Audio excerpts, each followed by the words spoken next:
Hello बच्चों, क्या हाल चाल है। उम्मीद है आप लोग अच्छे होंगे।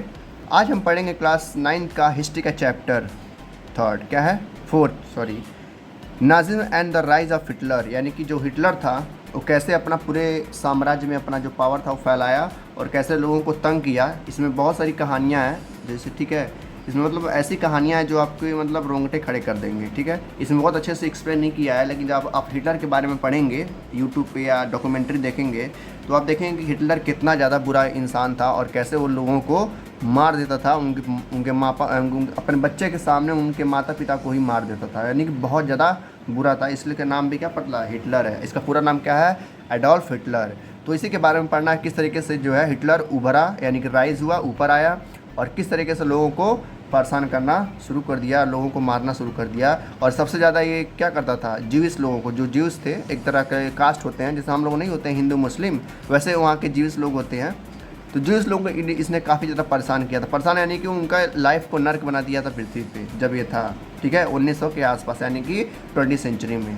तो उसी के बारे में इस चैप्टर को हमको पढ़ना है अच्छे से, ठीक है। तो चलिए पढ़ते हैं, शुरू करते हैं। सबसे पहला हमारा पैराग्राफ आता है, ये देखो, इस समरी की हम तरह पढ़ेंगे, ठीक है। ऐसा नहीं है कि मतलब हम एक एक लाइन पढ़ेंगे तो बहुत लंबा हो जाएगा। अगर मैं समरी की तरह आपको बताऊंगा एक तरह से, ठीक है, तो आप समझ भी पाएंगे और एग्जाम में हर एक टॉपिक को अच्छे से एनालाइज करके पॉइंट वाइज आप आंसर लिख सकते हैं। देखो, कई लोग कहते हैं हिस्ट्री थोड़ा बोरिंग होता है। वो बोरिंग नहीं होता है। बोरिंग कब होगा, जब आप लाइन बाय लाइन पढ़ेंगे तब। लेकिन जब हिस्ट्री को आप एक कहानी की तरह पढ़ेंगे, एक स्टोरी की तरह पढ़ेंगे तो बहुत मज़ा आएगा, ठीक है। तो हम वैसे ही पढ़ेंगे एक कहानी की तरह, ताकि हमको बोर ना हो और अच्छे से चैप्टर भी ख़त्म हो जाए और मज़ा भी आए, ठीक है। देखो, कहानी शुरू होती रही, हर कहानी एक टाइम पे शुरू होती है। तो इसकी जो कहानी होती है हिटलर की, वो कहानी शुरू होती है 1945 में, यानी कि 1945। और एक चीज़ और, 1947 में क्या हुआ था, 1947 में हमारे देश को यानी कि भारत को आज़ादी मिला था। तो उसके ठीक 2 साल पहले की बात हो रही है यहाँ पे। कह रहा मौसम था स्प्रिंग का, स्प्रिंग यानी कि पतझड़ का मौसम था, और 1945 के साल था। एक 11 साल का लड़का था जो जर्मन का था, उसका नाम था हेलमुथ। क्या नाम था, हेलमुथ, लिखा है ना, a little 11 year old boy German called Helmuth. वो अपने बेड पर सोया हुआ था, ठीक है। उसने सुना अपने माँ बाप को बात करते हुए एक सीरियस टोन में, यानी कि सीरियस टोन यानी कि मतलब कह सकते हैं कि थोड़ा वो मजाकिया नहीं थे, ऐसे बात कर रहे थे, कोई बहुत बड़ा टॉपिक है, कोई बहुत बड़ा दिक्कत आने वाला है, कोई बहुत बड़ा प्रॉब्लम आने वाली है उनके फैमिली के ऊपर। तो उसके पिता एक क्या रहते हैं, उसके पिता एक क्या रहते हैं, फिजिशियन रहते हैं, यानी कि एक टीचर रहते हैं, या कह सकते हैं कि एक फिजिशियन रहते हैं, जो सब्जेक्ट होता है फिजिक्स, उस पर काम करते हैं। तो वो सुनता है बात करते हुए अपने माँ को और पिताजी को कि कुछ लोग हैं जो हमको मारने वाले हैं, यानी कि हमको मार देंगे, और या तो वो हमको मारे, या तो हमको लोग क्या कर सकते हैं, सुसाइड कर सकते हैं, ठीक है। जैसे ये जो बेड पर सोया रहता है लड़का हेलमुथ, तो सुनता है अपने माँ बाप को बात करते हुए कुछ लोग आएंगे और हम लोग को मार देंगे, ठीक है, या उनसे पहले हम लोग क्या करें, खुद को सुसाइड कर ले, लिखा है ना। और if he should commit suicide alone, या खुद का क्या कर सकते हैं, उनके आने से पहले ये लोग सुसाइड कर लें। तो बच्चा ये सुन के बहुत ज़्यादा डर जाता। सोचो, वो 11 साल का लड़का था और ये सब बातें सुन रहा था। क्यों ये लोग बातें क्यों कर रहे थे, इसके डर के कारण, क्योंकि ये क्या था, जीव से काफ़ी ज़्यादा नफरत करता था। तो ये अपने आर्मी को भेजता था जीविस को मारने के लिए। तो यहाँ पर दोनों लोग बातचीत करना आपस में कि वो लोग आएंगे और हमको मार देंगे, उससे अच्छा है कि हम लोग खुद क्या हो जाए, सुसाइड हो जाएँ उनके हाथों से मरने के बजाय, ठीक है। तो यहाँ लिखा है, उसके पिता बात कर रहे हैं किसके बारे में, रिवेंज के बारे में। अब जो अलाइज है, अलाइज क्या है, इसके सैनिक रहते हैं, ठीक है। तो अलाइज आएंगे, जैसे हर होता है ना, इंडियन आर्मी होता है, अमेरिकन आर्मी होता है, पाकिस्तान आर्मी होती है, तो इसके भी आर्मी थे जिसको लोग अलाइज कहते थे, ALLIES। तो ये कह रहे हैं उसके पिताजी और उसकी माँ बात कर रही हैं कि अलाइज आएंगे और जीविस को और क्रिपल्ड को क्या करेंगे, मार देंगे, ठीक है, या कुछ भी कर सकते हैं। अगले दिन की बात हो रही है, तो उस दिन की बात हुई, अगले दिन कह रहा है the next day he took Helmuth to the woods, यानी कि उनके जो पिताजी हैं क्या करते हैं, हेलमुथ को एक बगीचे में ले जाते हैं और वहाँ पर आखिरी अपना हैप्पी समय, यानी कि हैप्पी आवर, जो खुशी वाला दिन रहता है, वो आखिरी बार बिता रहे होते हैं। क्योंकि उनको भी पता होता है कि जैसे हिटलर को पता चला कि हम लोग यहाँ पर हैं, हिटलर क्या करेगा, अपने आदमी लोगों को भेजेगा, अपने आर्मी वालों को भेजेगा, और उनके आर्मी आएंगे और हम लोग को मार के चले जाएंगे। तो जिसकी वजह से उन्होंने क्या करते हैं, उन लोग जाते हैं, अपनी वाइफ को ले जाते हैं, अपने बच्चे को ले जाते हैं, कहाँ पे, वुड्स में, जहाँ पर काफ़ी अच्छा समय वो लोग लास्ट टाइम बिताते हैं एक साथ, लिखा है ना, spend their last happy time together.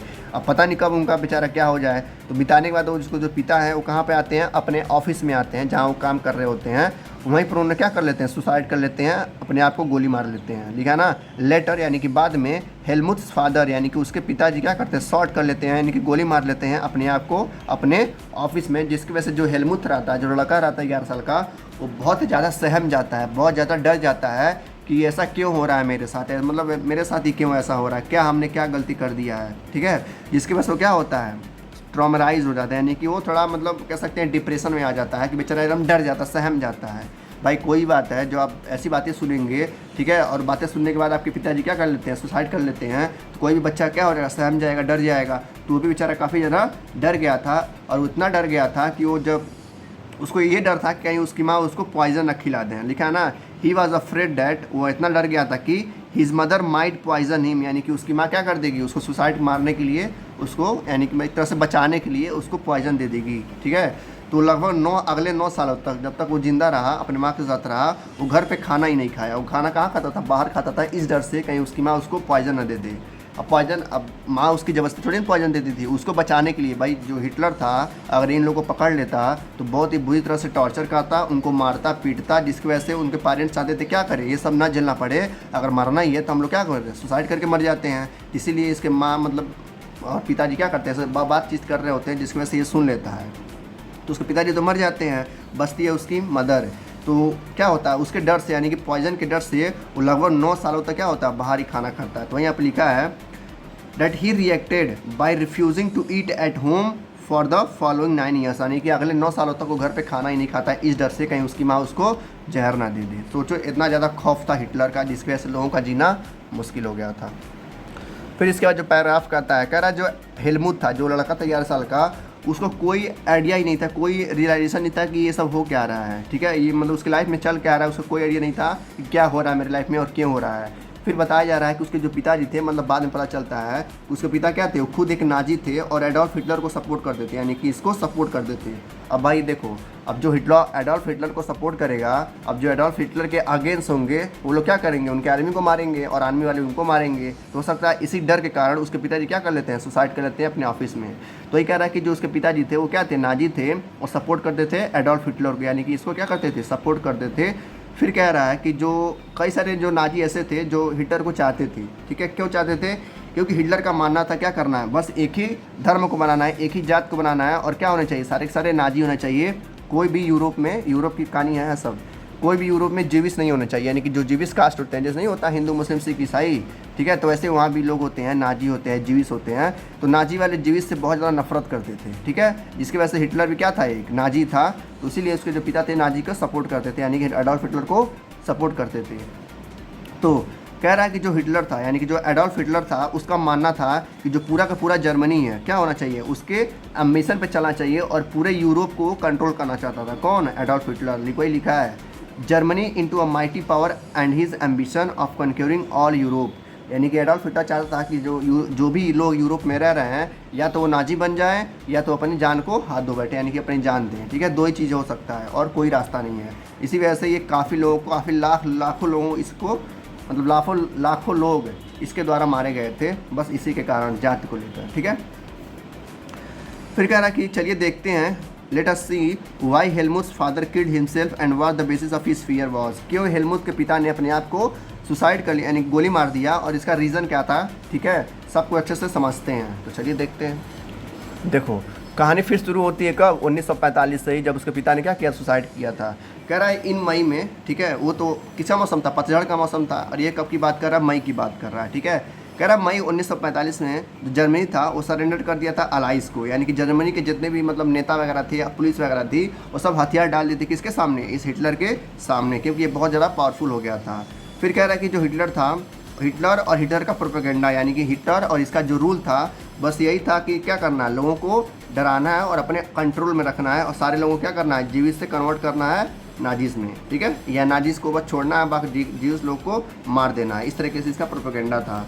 तो बताया जा रहा है कि जो वहाँ पे जर्मनी में, कहाँ गया, सॉरी बर्लिन में गोइबल्स क्या थे, एक कह सकते हैं कि नेता थे, या बोल सकते हैं कि एक मिनिस्टर थे। ठीक है, उन्होंने क्या किया था, इतना डर गए थे वो, जिसकी वजह से वो बंकर में ही थे, और बंकर में उन्होंने क्या कर दिया, सुसाइड कर दिया पूरे फैमिली के साथ। सोचो जो मिनिस्टर थे जर्मनी, सॉरी मैं बार बार जर्मनी कह रहा हूँ, बर्लिन के जो मिनिस्टर थे जिसका नाम था गोएबर, क्या नाम था, गोएबेल, गोएबेल या जोबेल, जो भी आप कहें, बस स्पेलिंग याद रखिए, गोएबेल इसको कहते हैं वैसे।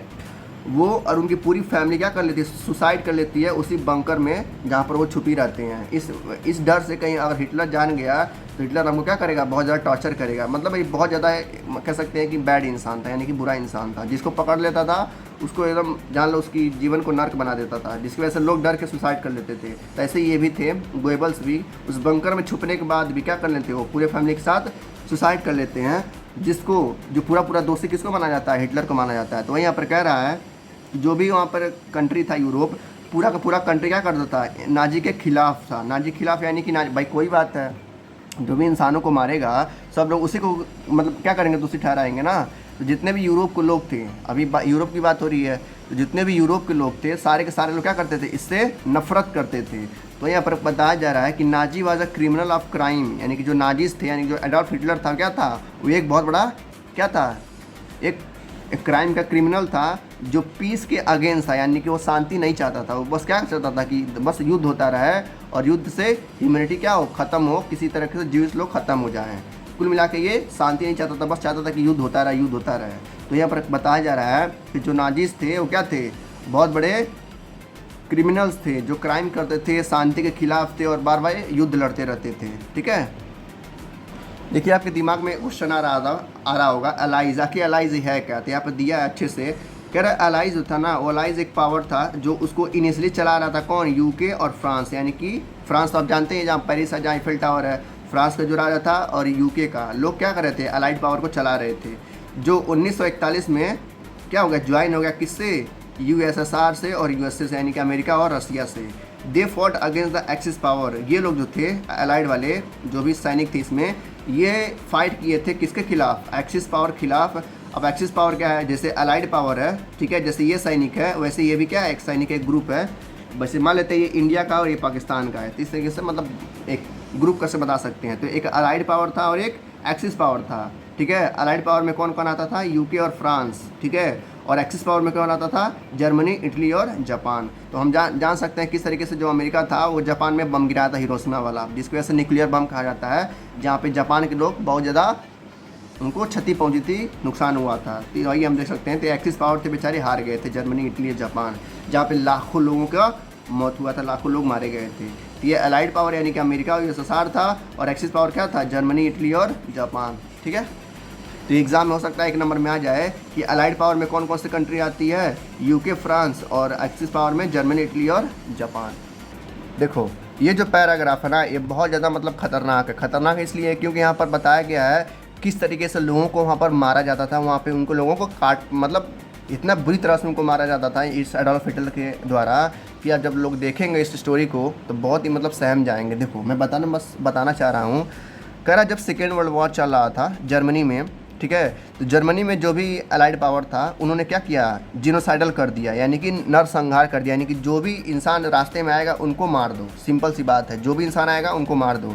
सोचो कितनी तरह से लोग वहाँ पे मारे गए थे। तो वहीं बताया जा रहा है कि जर्मनी वालों ने क्या किया था, जीनोसाइडल वॉर छेड़ दिया था, जिसको हम कहते हैं हिंदी में नरसंहार, यानी कि जो भी आ रहा है सबको मार दो। ठीक है, जो भी वहाँ पर थे, बच्चे थे, बूढ़े थे बेचारे वहाँ पे, और बूढ़ी बूढ़ी औरतें थी, लेडी थी, अपंग लोग थे, अपंग यानी कि जिसके मतलब डिसेबल्ड लोग हों, ठीक है, जिनके मतलब कुछ प्रॉब्लम हो, उनको भी लोग मार देते थे। तो वहाँ पर बताया जा रहा है कितने लोग मारे गए थे पूरे यूरोप में। अभी देखते हैं, मतलब बहुत ही डार्क साइड चल रहा था ये उस समय का यूरोप में।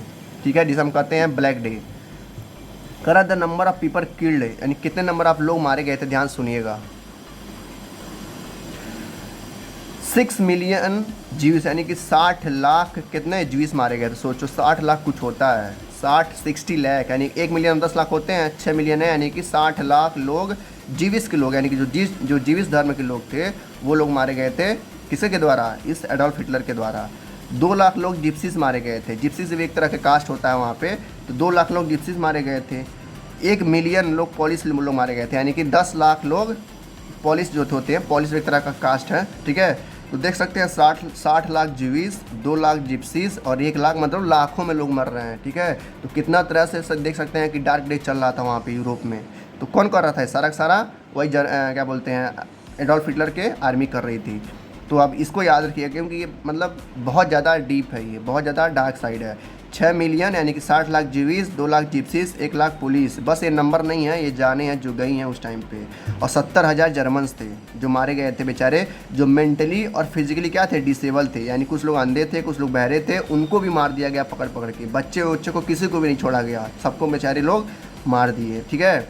और इसके बावजूद देखो जो लोग जेल में बंद थे, ठीक है, जिनको उठा करके जेल में बंद कर दिया गया था, वहाँ पे कुछ लोग थे, 11 लोग थे, यहाँ पर 11 लोग दिया गया है, 11 लोग नहीं थे, बस संख्या है, हो सकता है और लोग रहे हो, बस एक आइडिया दिया गया है कि जो जेल में उस समय बंद थे उनको क्या किया था, गैस देके, यानी कि जहरीला गैस देके एक रूम में बंद कर दिया गया था और उसी में जहरीला गैस फेंक दिया गया था, जिसकी वजह से वो लोग बेचारे मतलब सांस लेने के कारण, यानी कि वो जहरीला गैस लेने के कारण वो लोग बेचारे मारे गए थे जेल में। सोचो, वही लिखा है यहाँ पे, by gassing them in a various killing centre like ऑस्विच। कहाँ पे मारा गया था उन लोगों को, ऑस्विच में। ऑस्विच एक जगह है, ठीक है, वहीं पर है यूरोप में। तो यूरोप में ऑस्विच एक जेल है, तो ठीक है, उस जेल में एक कमरा था, उस कमरे के अंदर जो लोग थे वैसे बेचारे भूखे प्यासे थे ही, खाना वाना का तो मिलता नहीं था। उन लोगों ने क्या किया, ये एडोल्फ हिटलर वगैरह की आर्मी ने उनके अंदर उस रूम में क्या कर दिया, पॉइजनस गैस फेंक दिया, जिसकी वजह से वो बेचारे उस गैस से जब उस मतलब उनके अंदर गया तो बेचारे बहुत ही बुरी तरह से तड़प तड़प के बेचारे मर गए। सोचो, मतलब इतने बुरी तरह से उनका मतलब मौत हुआ था कि आप लोग जो इसको देखेंगे, ठीक है, जब इसको सुनेंगे तो बहुत ज़्यादा आपको मतलब फील होगा कितने लोग बेचारे मारे गए थे इस हिटलर के द्वारा। तो हिटलर बहुत ही बुरा इंसान था, जिस वजह से इतने लोग, करोड़ों लोग मारे गए थे। देखो यहाँ पर मतलब भी दिया गया है, जीनोसाइडल, जिसका हुआ था नरसंहार। ऊपर नहीं मैं बताया हूँ कि जर्मनी वालों ने क्या किया था, जीनोसाइडल वॉर छेड़ दिया था, जो भी लोग आए सबको मार दिया था। तो इतने लोग मारे गए थे, 6 lakh Jews, 60 lakh Jews, 2 lakh gypsies, 1 million Polish लोग और लगभग 70,000 जर्मन जो वहाँ के लोकल थे, जो क्या थे, फिजिकली और मेंटली डिसेबल थे, माने कुछ लोग अंधे थे, कुछ लोग बेचारे बहरे थे, कुछ लोग का पैर ही नहीं थे, कुछ लोग का हाथ ही नहीं था, उनको भी बेचारे मार दिया गया, बच्चे को, औरतों, किसी को नहीं छोड़ा गया, ठीक है। तो यहाँ पर वर्ड दिया है जीनोसाइडल, मतलब होता क्या है, killing on a large scale leading to destruction of large section of people, यानी कि बहुत ही बड़े पैमाने पे लोगों को मारना, उसी को क्या बोलते हैं, जीनोसाइडल, यानी कि एक नरसंहार करना, ठीक है, जहाँ पर काफ़ी लोगों को मारा गया था, जैसे हमने अभी देखा है। इसके बाद हमारा टॉपिक आता है बर्थ ऑफ द वेइमर रिपब्लिक, यानी कि वेइमर रिपब्लिक यानी कि वेइमर गणतंत्र क्या है, पढ़ते हैं कैसे उसका जन्म हुआ था। कह रहा जर्मनी में जब पहला विश्व युद्ध हुआ था, यानी कि पहला वर्ल्ड वॉर हुआ था 1914 से 1918 तक। तो जब पहला वर्ल्ड वॉर हुआ था तो जो जर्मनी था वो क्या हुआ था, जीत गया था। जर्मनी एक बहुत ही पावरफुल एम्पायर बन गया था। जर्मनी कौन कंट्रोल कर रहा था, हिटलर, ठीक है। तो ये कह रहा है कि जो हिटलर था वो बहुत ज़्यादा पावरफुल हो गया था पहला विश्व युद्ध के लड़ने के बाद और जीतने के बाद, ठीक है, जिसमें वो ऑस्ट्रियन को हरा दिया था और जो उसके अलाइज थे, अलाइज उसी के सैनिक थी, ठीक है, जिसमें कौन कौन कंट्री आते थे, इंग्लैंड, फ्रांस और रशिया। इन्होंने मिलकर क्या किया था, पूरे जर्मनी को, पूरे यूरोप को लगभग लगभग जीत दिया था। तो यहाँ पर बताया जा रहा है कि जो जर्मनी थी, ठीक है, वो made initially occupying France and Belgium, यानी फ्रांस और बेल्जियम को लोग क्या कर रहे थे, ऑक्युपाई कर रहे थे, घेर रहे थे या उसको जीत रहे थे। और 1917 में अमेरिका ने क्या किया, एंटर किया और उसको जीत लिया। किसको, जर्मनी को। Defeating Germany and the central power in the number 1918। यानी कहने का मतलब ये है जो पहला विश्व युद्ध हुआ था उसमें वो जीत गया, एडोल्फ हिटलर। जीतने के बाद जो जर्मनी था वो बहुत ज़्यादा पावरफुल हो गया था फिर से, ठीक है, जिसकी वजह से एडोल्फ हिटलर और ज़्यादा पावरफुल हो गया था और लोगों को मारने लगा था। फिर उसके बाद जब दोबारा युद्ध हुआ 1917-18 में, तो अमेरिका ने एंट्री मारा था, लिखा ना यूएस एंट्री। जब ये अमेरिका ने एंट्री मारा, यानी कि अमेरिका ने उस युद्ध में शामिल हुआ, तो जर्मनी को फिर से हरा दिया। यानी कि जर्मनी अभी जीत गई थी, पावरफुल हो गई थी, ठीक है, हिटलर के द्वारा। फिर अमेरिका ने क्या किया, उसको हरा दिया और जर्मनी को अपने कंट्रोल में लिया। कब, 1918 में, ठीक है। फिर कह रहा जब अमेरिका ने उस जर्मनी को अपने अंडर में ले लिया, तो अमेरिका ने कहा कि ये क्यों ना एक पार्टी बनाया जाए, जो पार्टी क्या करेगी, वहाँ पे एक डेमोक्रेटिक लाएगी और लोगों को अधिकार देगी वोटिंग करने का, अपने राजा को चुनने का। तो वही कह रहा है कि वहाँ को एक पार्टी बना, ठीक है, जिसका नाम दिया गया national assembly meet at webinar. तो क्या नहीं गया, नेशनल असेंबली, उसको एक डेमोक्रेटिक बनाया गया। डेमोक्रेटिक क्या होता है, मैंने सिर्फ में पढ़ाया, यानी कि ऐसा कंट्री जहाँ पे लोगों के द्वारा क्या किया जाए, वोटिंग किया जाए किसी प्रेसिडेंट को या किसी प्राइम मिनिस्टर को जिताने के लिए या उसका देश को चलाने के लिए। तो वही अमेरिका ने सोचा क्यों ना एक फेडरल स्ट्रक्चर बनाया जाए जहाँ पे कंट्री को क्या बनाया जाएगा, डेमोक्रेटिक बनाया जाएगा। तो यहाँ पर बताया जा रहा है किस तरीके से वहाँ पर उसको लाया गया और अधिकार दिया गया, लोगों को इक्वालिटी दिया गया कि अभी क्या कर सकते हैं, वोट दे सकते हैं, और साथ ही साथ औरतों को भी हक दिया गया कि अभी क्या कर सकती हैं, वोटिंग कर सकती हैं और जिसको चाहे उसको आप अपना लीडर चुन सकती हैं। जिसको ज़्यादा वोट मिलेगा उसको राजा बनेगा वहाँ का, जर्मनी का। लेकिन बाद में कह रहा है कि जो ये गणतंत्र था वहाँ के लोगों ने इसको एक्सेप्ट नहीं किया। क्यों नहीं एक्सेप्ट किया? क्योंकि उनको ऐसा लग रहा था कि अगर हम डेमोक्रेटिक बन भी जाती है तो फिर बाद में कोई ऐसा आएगा किंग, फिर क्या कर देगा, सब कुछ तबाह कर देगा। वहीं पर बताया जा रहा है कि this Republic was not received well bye its own people largely, यानी कि वहाँ के लोगों ने ही, जो जर्मनी के लोग थे, उन लोगों ने क्या किया, इसको एक्सेप्ट नहीं किया। उन्होंने कहा कि नहीं, हमारा कंट्री डेमोक्रेटिक कंट्री नहीं होगा, क्योंकि बेचारे इतने ज़्यादा डर गए थे, मतलब एक सहम से गए थे, जिसकी वजह से उन्होंने क्या कहा कि कोई आएगा फिर से फोर्स करके जर्मनी को फिर अपने अंडर में कर लेगा, जैसे कि फर्स्ट वर्ल्ड वॉर भी हुआ था। ठीक है, फिर उसके बाद एक ट्रीटी साइन हुआ जिसको कहा गया पीस ट्रीटी, यानी कि शांति के लिए ट्रीटी की साइन किया गया, एग्रीमेंट साइन किया गया कि ऐसा कुछ नहीं होगा। फिर उसके बाद जर्मनी वालों ने, यानी कि एडोल्फ हिटलर ने फिर से क्या किया, जर्मनी पे धावा बोल दिया। और धावा बोलने के बाद फिर से लगभग 13% वहाँ की टेरिटरीज़ और 75% के जो भी वहाँ के रिसोर्सेज थे, जैसे आयरन हो गया, वहाँ पे कोल हो गया, वो सारा भेजने लगा फ्रांस में, पोलैंड में, डेनमार्क और लिथुआनिया में। मतलब वो अलग अलग जहाँ पर उसका एम्पायर था वहाँ पे अपने सामान को भेजने लगा। और फिर बाद में जब वहाँ पर उसने अटैक किया तो लगभग 6 बिलियन यूरो उसने क्या किया था, कॉम्पनसेशन मांगा था ये सब छोड़ने के लिए जर्मनी से 1920 में, यानी कि 1920 में। Many Germans had the new webinar Republic responsible for the not only the defeat the world of this great valley, यानी वहाँ के जो बहुत सारे लोग थे, इसीलिए उन्होंने क्या किया था, उस डेमोक्रेटिक के लिए मना किया था, ताकि दोबारा वो क्या करेगा, एडोल्फ हिटलर आएगा और फिर से सब कुछ तहस नहस करके चला जाएगा। इसलिए उन लोगों ने डिनाई कर दिया था, मना कर दिया था ये सब रिपब्लिक करने से। उसका टॉपिक आता है द इफेक्ट ऑफ वॉर, यानी कि जो वॉर हुआ था उससे क्या लोगों पे असर पड़ा था, क्या क्या प्रभाव पड़ा था, देखते हैं। देखो, कहीं भी अगर युद्ध होता है, वर्ल्ड वॉर होता है, तो उससे क्या होगा, पूरे देश पे भी असर पड़ेगा और वहाँ के लोगों को भी मतलब अपनी जान से हाथ धोना पड़ेगा। तो यहाँ पर बताया जा रहा है कि जो युद्ध हुआ था, जो वर्ल्ड वॉर हुआ था, उससे काफ़ी ज़्यादा मात्रा में क्या हुआ था, इम्पैक्ट पड़ा था वहाँ पे, मतलब उन लोगों की मेंटल सिचुएशन पे और वहाँ पे फाइनेंशियली भी, यानी कंट्री को भी काफ़ी ज़्यादा नुकसान हुआ था। भाई कहीं भी युद्ध होगा, जैसे मान लेते हैं अभी युद्ध हो रहा था रसिया और यूक्रेन में, तो देख सकते हैं किस तरीके से यूक्रेन की जो बिल्डिंग्स थी, जो हॉस्पिटल्स थे, जो न्यूक्लियर पावर प्लांट थे, वो सारे क्या हो गए थे, डिस्ट्रॉय हो गए थे, ख़त्म हो गए थे। तो यहाँ पर बताया जा रहा है कि जो भी अगर वर्ल्ड वॉर होते हैं या कहीं भी वॉर होता है, तो उससे क्या होगा, कंट्री के फाइनेंशियली, यानी कि जो भी कंडीशन रहेगा, इकोनॉमिक वगैरह, बिल्डिंग वगैरह, रास्ते वगैरह, सब क्या हो जाएंगे, ख़त्म हो जाएंगे। और जो वहाँ के लोग होंगे उनको फिजिकली और मेंटली, यानी कि दिमागी तौर से और शारीरिक रूप से क्या होगा, उनको परेशानी आएगी। तो यहाँ पर बताया जा रहा है, कह रहा फिर उसके बाद जो वेइमर रिपब्लिक आया था, जो कंट्री को यानी जर्मनी को डेमोक्रेटिक बनाने के लिए आया था, वहाँ पे कुछ लोग ऐसे लोग थे जो उसको सपोर्ट कर रहे थे। और कौन कौन लोग थे वो सपोर्ट कर रहे थे, जैसे वहाँ के यानी कि जर्मनी के लोकल जो थे सोशलिस्ट, जो समाज कह सकते हैं कि जो बताना चाह रहे थे कि कैसे हम लोग लड़ सकते हैं एडोल्फ हिटलर के खिलाफ, तो वो लोग थे। कैथोलिक थे, यानी कि जो चर्च के लोग थे वो लोग थे। और डेमोक्रेट्स थे, जो उस कंट्री को डेमोक्रेटिक बनाना चाह रहे थे, वो लोग क्या कर रहे थे, उस रिपब्लिक को सपोर्ट कर रहे थे। वो चाहते थे कि ये सब नियम आए जर्मनी में, ताकि लोग क्या हो सकें, इंडिपेंडेंस हो सके, यानी कि आज़ाद हो सकें। तो कब आया था, 1930 में ये लोग क्या होने लगे, और ज़्यादा इनकी संख्या बढ़ने लगी और ज़्यादा ये लोग वेइमर रिपब्लिक को सपोर्ट करने लगे, ताकि ये कंट्री में लागू हो जाए, ताकि हमारा भी जो जर्मनी हो क्या हो जाए, फिर से आज़ाद हो सके। देखो नेक्स्ट पैराग्राफ में बता रहा है कि जो पहला विश्व युद्ध हुआ था, यानी फर्स्ट वर्ल्ड वॉर हुआ था, वो बहुत ही बुरी तरह से क्या हुआ था, एक इम्पैक्ट छोड़ा था पूरे यूरोप कंट्री पे और वहाँ की सोसाइटी पे, यानी कि वहाँ पे जितने भी लोग थे और वहाँ पे जितने भी संपत्ति थी, वो सबको नुकसान पहुँचे थे, वहाँ के लोगों को भी और वहाँ की संपत्ति को भी पूरी तरह से क्या हुआ था, ख़त्म हो गया था। यानी कि युद्ध होने के बाद जो जितने भी सोल्जर थे क्या हो गए थे, वापस आ गए थे सिविलियन में। और जितने भी लोग थे, यानी कि जितने लोग बच गए थे, वो लोग सब क्या कर रहे थे, निंदा कर रहे थे उस युद्ध का, उस ग्रेट स्ट्रेस का। यानी कि भाई जाहिर सी बात है, जहाँ भी युद्ध होगा वहाँ पे क्या होंगे, लोग परेशान हो जाएंगे। ठीक है, तो यहाँ पर बताया जा रहा है कि publicist laid great stress on the need for the men to be aggressive, यानी कि जो लोकल लोग थे बहुत ज़्यादा नाराज़ थे अपने गवर्नमेंट से। Strong and masculine, the media glorified trench life, the truth and forever soldier lead miserable life in trench.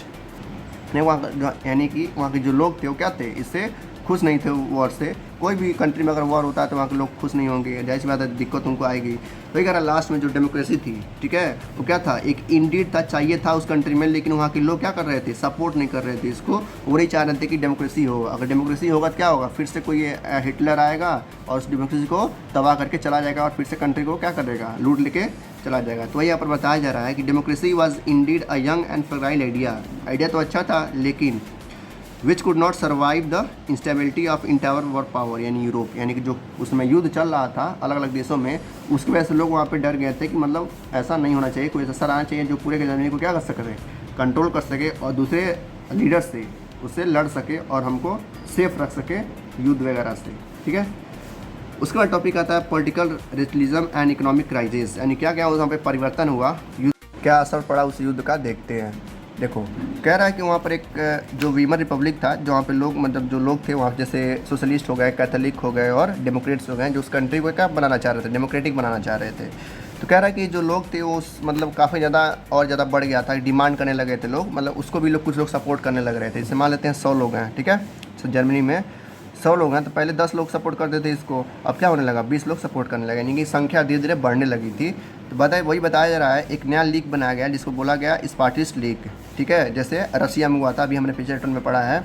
तो वहाँ भी ऐसे लीग बनाने लगे लोग और डिमांड करने लगे किसका, एक डेमोक्रेटिक कंट्री का, ठीक है।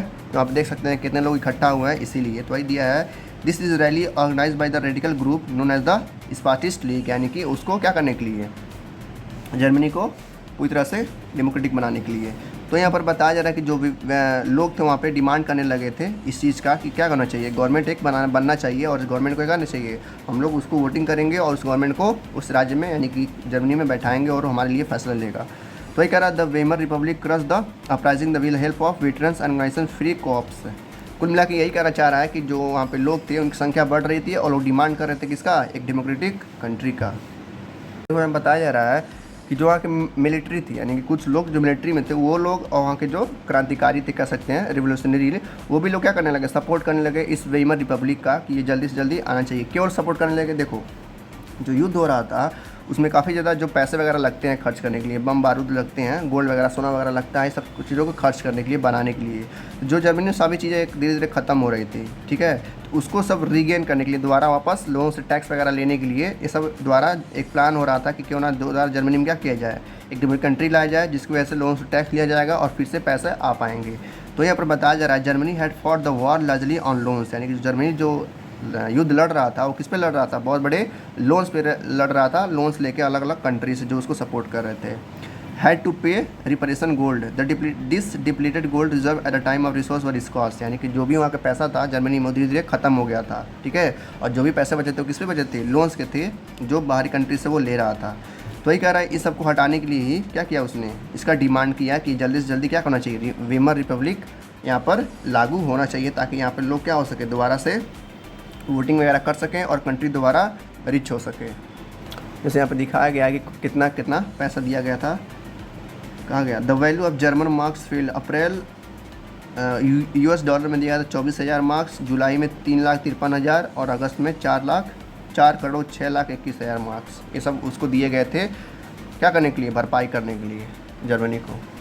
फिर बाद में यानी कि जब सब कुछ खत्म हो गया लास्ट में अमेरिका ने क्या किया, आगे आया, यानी कि अमेरिका ने क्या हुआ बाद में आगे आया और उसने क्या किया, बेल दिया जर्मनी को कि अब ये जो है मतलब जो भी आपका लोन है, जो भी आपका क्राइसिस है उसको हम पूरा करेंगे और जो बर्डन है आपका, यानी कि जो बर्डन मतलब एक तरह से कह सकते हैं कि लोन वगैरह ही कह सकते हैं, तो उसको उसने हटाया फाइनेंशियली, यानी पूरे कंट्री का जो लोन था उसने धीरे धीरे करके हटाया अमेरिका ने। वो यहाँ पे लिखा है America intervene and bail Germany out of the crisis, यानी जो क्राइसिस चल रहे थे इकोनॉमिक पे उस पर कंट्री पे, उस क्राइसिस को उन्होंने धीरे धीरे करके हर एक चीज़ को हटा दिया, किसने, अमेरिका ने। नेक्स्ट टॉपिक आता है द ईयर ऑफ डिप्रेशन, जहाँ पर सबसे बड़ा क्या हुआ था, डिप्रेशन हुआ था, मंदी हुआ था पूरे जर्मनी में उस युद्ध के चलते। देखो यहाँ पर बताया जा रहा है कि 24 अक्टूबर को यानी कि 1929 से 1932 तक, यानी कि जो 3 साल का टाइम था वो बहुत बड़ा एक ग्रेट इकोनॉमिक था, यानी कि डिप्रेशन था जहाँ पे पूरा का पूरा जर्मनी क्या हुआ था, एक तरह से बंद हो गया था, ठीक है। वहाँ पे क्या हुआ था, देखो लिखा है वहाँ पे फैक्ट्रीज़ क्या होती थी, सब डाउन हो गई थी, जितनी भी फैक्ट्रीज थी जर्मनी में बड़ी बड़ी फैक्ट्रीज थी सब बंद हो गई थी। एक्सपोर्ट का जो धंधा था, यानी कि जो चीज़ों यहाँ पर हो रही थी उसको जो बाहर बेचने जा रहे थे वो भी बंद हो गया था। जो फार्मर्स थे उनको भी काफ़ी ज़्यादा नुकसान हुआ था, जो वहाँ पे बिजनेसमैन थे उनको भी काफ़ी ज़्यादा नुकसान हुआ था। इसको बोला जाता है ग्रेट इकोनॉमिक डिप्रेशन, जो कब हुआ था 1928 से लेकर 1931 तक था, जो कि 3 सालों तक ये चला था, जिसमें अमेरिका ने काफ़ी ज़्यादा हेल्प किया था उस जर्मनी को उससे बाहर आने के लिए, ठीक है। तो ये बोला जा रहा है ग्रेट डिप्रेशन कब हुआ था, 1929 से 1932 तक, इसको याद रखिएगा, 1 नंबर में आ सकता है ये पूरी दुनिया में सबसे बड़ा कह सकते हैं डिप्रेशन था, यानी कि पैसे का मतलब लोन था उनके ऊपर। The effect of this recession in the US economy was felt world wide, पूरी दुनिया में सबसे बड़ा डिप्रेशन माना जाता है, जो कि 1929 से 1932 तक हुआ था जर्मनी में। तो यहाँ पर बताया जा रहा है कि जो जर्मनी का इकोनॉमी था वो पूरी तरह से क्या हुआ था, बर्बाद हो गया था और जो 1932 तक मैंने दिखाया ना, 1929 लेके 1932 3 सालों तक जो भी इंडस्ट्रियल प्रोडक्शन थे वो पूरी तरह से 40% तक घट गए थे। यानी कि मतलब जो भी वहाँ का बिजनेस था, खेती थी, कह सकते हैं कि लोन वगैरह था, सब कुछ ख़त्म हो गया था बस उस एक युद्ध के चलते, ठीक है, जो हुआ था जर्मनी में, वहाँ सब कुछ ख़त्म हो गया था। वर्कर लॉस देयर जॉब, जो वहाँ के वर्कर्स थे, जो वहाँ के लेबर थे, अपनी जॉब को खो चुके। जाहिर सी जब फैक्ट्री बंद हो गई तो वर्कर्स ही कहाँ से रहेंगे, वो अपनी जॉब को सारा लोग खो दिए थे। और वर्क पेड रिड्यूस वेजेस, अगर वो काम भी करते थे यानी काम उनको मिलता भी था, जैसे मान लेते हैं जब फैक्ट्रीज थी चालू हो रही थी तो उनको 40 रुपये मिलता था, फैक्ट्री बंद होने के बाद उनको लोग काम ही नहीं मिलता था, और काम मिलता भी था तो 5-10 रुपये 15 रुपये उनके हिसाब से, यानी कि यूरो या डॉलर के हिसाब से उनको मिलते थे। यानी कि सैलरी भी काफ़ी ज़्यादा कम हो गई थी, मजदूरी कम हो गई थी। The number of unemployed touches an 6 billion, यानी कि 60 लाख लोग उसमें क्या हो गए थे, बेरोजगार हो गए थे, ठीक है। 60 मिलियन यानी कि 6 मिलियन यानी कि 60 लाख लोग। On the street of Germany, यानी कि जर्मनी के जो रोड थे वहाँ पे, you could see men with place around the necks saying willing to do any work, यानी कि वो लोग मतलब काम नहीं था उनके पास, काम मांगने के लिए वो लोग रोड पे खड़े रहना पड़ता था कि कोई काम दे दें उनको काम करने के लिए, ताकि वो लोग रात को क्या कर सकें, अपने फैमिली को और अपने पेट भर खाना खिला सकें। Unemployed youth play cards a simply street on corner अनडिस्पेक्टिव, मतलब पूरी तरह से वहाँ के जो वर्कर्स थे, लेबर्स थे, पूरी तरह से बर्बाद हो चुके थे इस युद्ध के चलते।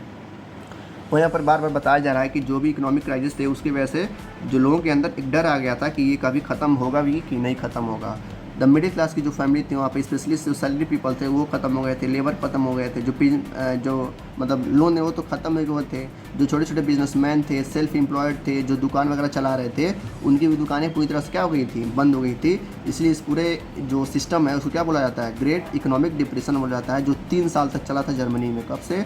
1929 से 1932 तक। सारे फैक्ट्री, सारे इंडस्ट्रियल जो भी चीज़ें थी सब कुछ बंद पड़ गया था 3 सालों के लिए। इसके बाद हमारा टॉपिक आता है, सबसे बड़ा टॉपिक जो इस चैप्टर का संभाले, मतलब इस चैप्टर को आगे ले जाएगा, ठीक है, इस कहानी को आगे बढ़ाएगा, वह हिटलर राइज टू पावर, यानी कैसे हिटलर सोसाइटी में आया, कैसे सोसाइटी मतलब कैसे वो पावर में आया, उसके पास पावर आया कैसे इतना, ठीक है।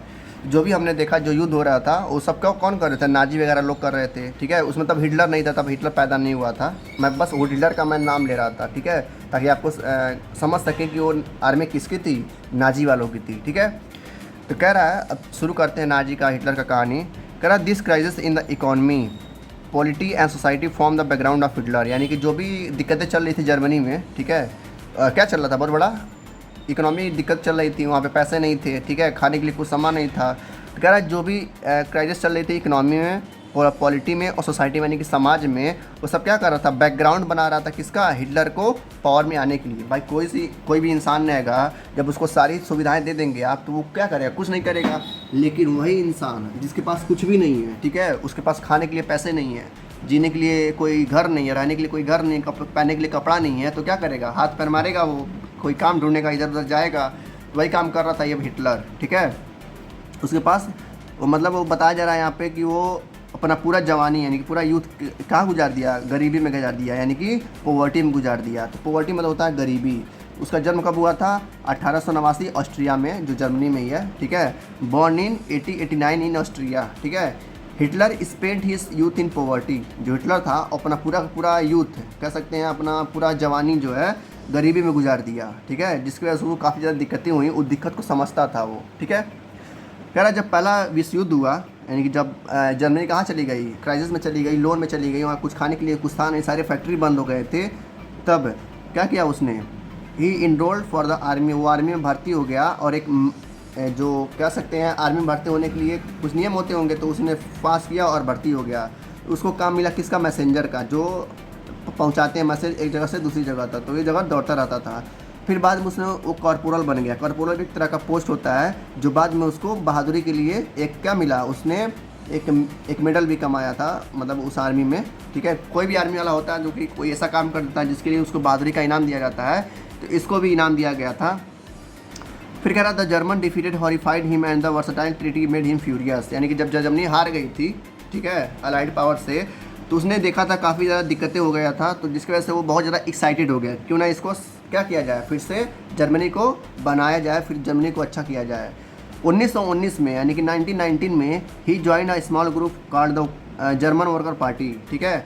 कह रहा है कि 1919 में एक पार्टी थी जिसका नाम था जर्मन वर्कर्स पार्टी, यानी कि जर्मनी के जो वर्कर्स थे उन्होंने एक पार्टी बनाया था, उन्हीं में उसने शामिल हो गया। यानी जो हिटलर था 1919 में उस पार्टी को क्या कर दिया, ज्वाइन कर लिया। He subsequently took over the organisation and rename the National Socialist German worker Party, यानी कि जर्मन पार्टी को बदल के उसने क्या कर दिया भाई, उस पार्टी में एंट्री लिया, ज्वाइन किया, पार्टी को काफ़ी ज़्यादा आगे बढ़ाया। फिर बाद में पार्टी का उसको क्या बना दिया गया, एक लीडर बना दिया गया। फिर जब वो लीडर बना तो उस पार्टी का नाम चेंज कर दिया, क्या नाम रख दिया, national Socialist German worker Party, यानी कि ऐसा पार्टी जो जर्मन के वर्कर्स को क्या करेगा, समाज का कल्याण करेगा। फिर वो पार्टी को नाम दिया गया नाजी पार्टी। देखो नाम आ गया ना नाजी पार्टी, इसलिए मैं पीछे बोल रहा था बार बार कि नाजी नाजी नाजी, यानी यही लोग क्या थे, सबसे ज़्यादा खतरनाक बन गए बाद में जब हिटलर आया तो, ठीक है। तो उसके बाद में क्या कहा गया, नाजी पार्टी। सबसे पहले क्या नाम था उसका, जर्मन वर्कर पार्टी।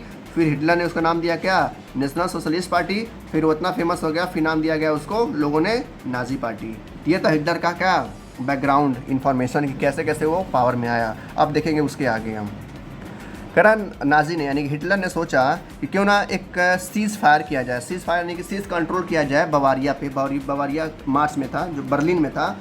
उसने सोचा क्यों ना बर्लिन को इसको कैप्चर किया जाए, यानी कि अपने कंट्रोल में लिया जाए, वहाँ के क्या करके, आक्रमण करके, अटैक करके। लेकिन वो क्या हो गया, 1923 में उसने गया प्लान करके कंट्रोल करने के लिए बवारिया को, और वहाँ पे फेल हो गया और उसको क्या बना दिया, अरेस्ट कर लिया गया, जेल में बंद कर दिया गया। किसको, हिटलर को। तो ये कह रहा है कि हिटलर को 1923 में जेल बंद कर दिया गया और फिर 1930 तक यानी कि लगभग 7 सालों तक उसको जेल में रखा गया था, जिसकी वजह से वो और ज़्यादा खतरनाक हो गया, ठीक है। और वो हारा क्यों था, वो हारा इसलिए था क्योंकि वो जर्मनी से था, और जर्मनी में वैसे भी पैसा वगैरह नहीं था। जब पैसा वगैरह नहीं था तो हथियार वगैरह भी नहीं थे, जिसके कारण वो हार गया था। और फिर 1930 में उसको क्या कर दिया गया, रिहा कर दिया गया, जेल से निकाल दिया गया, ठीक है। वही बता रहा है कि 1930 में उसको निकाल लिया गया, और इसलिए हारा था वो क्योंकि वहाँ पर एक जर्मनी में ग्रेट डिप्रेशन चल रहा था, बहुत बड़ा समस्या चल रहा था वहाँ पे लेकर, जिसकी वजह से वो हार गया था। फिर कह रहा है एज वी सीन आफ्टर 1929, यानी कि 1929 के बाद बैंक कोलैप्स हो गए थे। अभी हमने देखा पीछे कि सारे बैंक क्या हो रहे थे, ख़त्म हो गए थे। बिजनेसमैन का बिजनेस खत्म हो गया था, फैक्ट्रीज वगैरह बंद हो गए थे, वर्कर के पास कोई जॉब नहीं था करने के लिए। जो मिडिल क्लास के लोग थे उनको भी क्या हुआ था, दिक्कतें हो रही थी। In such a situation Nazi propaganda stirred hopes of a better future. कह रहा है इसके बावजूद भी, यानी कि ये सब देखने के बावजूद भी जो हिटलर था वो सोचता था क्या होगा, जर्मनी को हम एक दिन ऐसा फ्यूचर देंगे जहाँ पर कोई भी समस्या नहीं रहेगा। किसका मानना था, एडोल्फ हिटलर का मानना था। फिर कह रहा है कि नाजी ने क्या किया, यानी कि जो हिटलर था उसने पार्टिसिपेट किया पार्लियामेंट्री में, जिसकी वजह से उसको 2.6% वोट मिले। यानी कि देखा जाए तो अगर 100 लोग हैं, 100 लोगों में से बस 2 लोगों ने वोट दिया था हिटलर को। लेकिन देखते ही देखते 1932 में ठीक 2 साल बाद, ठीक है, 2 साल बाद उसको कितना वोट मिला, 37 वोट मिला। यानी कि 100 लोग में से पहले कितना लोग वोट दिए थे, 2 लोग वोट दिए थे, लेकिन 2 साल बाद 1932 में वही लोग के कितने लोग वोट दिए, 37 लोग वोट दिए, ठीक है। जिसकी वजह से उसको काफ़ी ज़्यादा इंपॉर्टेंस मिलने लगा, उसको कह सकते हैं सहारा, मतलब उसको इंस्पिरेशन मिलने लगा कि अगर हम और ज़्यादा अगर करेंगे मेहनत तो हम और आगे जाएंगे। क्यों, क्योंकि वो चाहता जर्मनी क्या बने, जर्मनी एक ऐसा कंट्री बने जहाँ पर किसी को भी भूखा ना सोना पड़े, किसी को भी कोई भी दिक्कत का सामना ना करना पड़े। तो इसलिए हिटलर काफ़ी ज़्यादा मेहनत करता गया और 1932 में उसको 37% वोट दिया गया पार्लियामेंट में उसके पार्टी को। उसकी पार्टी का क्या नाम था, नाजी पार्टी। तो यहाँ पर बताया गया है, कह रहा है जो हिटलर था, जो एडोल्फ हिटलर था, वो जब बोलता था तो लोगों के अंदर एक जोश भर देता था। यानी कि उसका जो बहुत ही पावरफुल स्पीकर था, वो नहीं होता है, कुछ लोग होते हैं बोलते हैं जो ऐसे बोलते हैं, भड़काऊ भाषण देते हैं, लोगों को पसंद आता है, तो वैसा ही था। यानी कि जब वो बोलता था तो लोग उसको पसंद करते थे। देख रहे हो ना कितना ज़्यादा भीड़ लगा है उसको देखने के लिए। तो जब वो बोलता था तो काफ़ी लोग उसको पसंद करते थे। क्यों, because his passion and his word move people. यानी कि उसका जो पैसन था, जो उसका मतलब फ्यूचर था, जो उसका कह सकते हैं आइडिया था, वो और उसके भाषा जो बोलता था लोगों को बहुत ज़्यादा पसंद आते थे, ठीक है। जिसकी वजह से उसको लोग जो थे और ज़्यादा पसंद करने लगे थे। ही प्रॉमिस टू बिल्ड, वो लोगों को प्रॉमिस किया, वादा दिया कि मैं इस जर्मनी को बहुत स्ट्रॉन्ग नेशन बनाऊंगा। लिखा ना, he promised to build a strong nation. किसने कहा, हिटलर ने कहा था कि मैं जर्मनी को एक ऐसा कंट्री बनाऊंगा जहाँ पर कोई भी इनजस्टिस नहीं होगा, किसी भी पीपल को, किसी भी इंसान को बिना खाए मतलब भूखा नहीं सोना पड़ेगा, ठीक है। उनको कोई भी दिक्कत का सामना नहीं करना पड़ेगा। मैं ऐसा कंट्री बनाऊंगा बाद में, फ्यूचर में, ठीक है। जिसकी वजह से जर्मन के जो इज्जत है, डिग्निटी है, वो वापस आ सकेगी। मतलब जब ये बोलता था तो लोग वहाँ के क्या होते थे, बहुत ज़्यादा इंस्पायर हो जाते थे और इसको और ज़्यादा पसंद करने लगते थे हिटलर को। उसने लोगों से प्रॉमिस किया कि जो भी लोग क्या है अनएम्प्लॉयमेंट है वो उसको जॉब देगा। लिखा है ना, he promised unemployment for those who looking for work and a secure future up for the youth, यानी कि वो यूथ के लिए, जो जवान लोग हैं, जो यंग लोग हैं, उनके लिए काम करेगा और क्या करेगा, जो लोग अनएम्प्लॉयमेंट है, जो बेरोजगार हैं, उसको काम देगा। उसने वादा किया। He promise to weed out of all foreigner influence and resist all foreigners conspiracy against Germany, यानी कि जर्मनी के खिलाफ जो भी लोग साजिश कर रहे हैं, जो भी लोग उसको डुबाने में लगे हैं, क्या करेगा, उसको हटाएगा और उसको उठा के जेल में डालेगा और यहाँ के लोगों को क्या करेगा, आगे बढ़ाएगा। किसने कहा था? Hitler. Hitler device a new style of politics, Hitler जो था एक नए तरह का पॉलिटिक्स वो ला रहा था, एक नए तरह का राजनीतिक को कर रहा था। He understood the significance of rituals and spectacle in mass mobilisation. Nazi held a massive rally, जो नाजी था वो समझ गया था कि लोगों को क्या करना पड़ेगा, उनको रिचुअल्स को और उनके धर्म को, उन्हीं को लेकर आगे बढ़ना पड़ेगा। भाई किसी को जब अगर धर्म की बात करते हैं ना तो उसको बहुत ज़्यादा पसंद आता है, जैसे मोदी जी हैं, ठीक है, या योगी जी हैं, वो हिंदू को लेकर बहुत ज़्यादा क्या करते हैं, चर्चा करते हैं, बात करते हैं, जिसकी वजह से लोगों को पसंद आते हैं वो, ठीक है। तो ऐसे ये भी करता था, नाजी भी करता था, उनके रिचुअल्स को लेकर, उनके जो संस्कृति है, उनको जो स्पेक्टिकल हैं, उनके लेकर मास मोबाइलेशन करता है, यानी कि एक रैली करता था, बार बार रैली करता था, लोगों के बीच में जाता था, लोगों की जो समस्या है उनको सुनता था, जिसकी वजह से लोग उनसे प्रभावित होते थे कि ये हमारी समस्या सुन रहा है, इसका मतलब क्या होगा, ये बाद में उसको ठीक भी करेगा, जिसकी वजह से लोग वहाँ के ज़्यादा पसंद करने लग रहे थे इसको, इस हिटलर को। फिर कह रहा the red banners with the swastika and Nazi salute and the rituals round the floss of the, यानी कि जो भी रिचुअल्स थे, जो भी संस्कृति थी उनकी, उनमें वो सपोर्ट करता था और उनमें वो जाता था और उनको अच्छे से मनाता था। उनका एक ये था, सिंबल था स्वास्तिक, जो इंडिया में होता नहीं है, ऐसे देख रहे होंगे हर जगह लगा होता था, ठीक है, ऐसे होता है, ठीक है,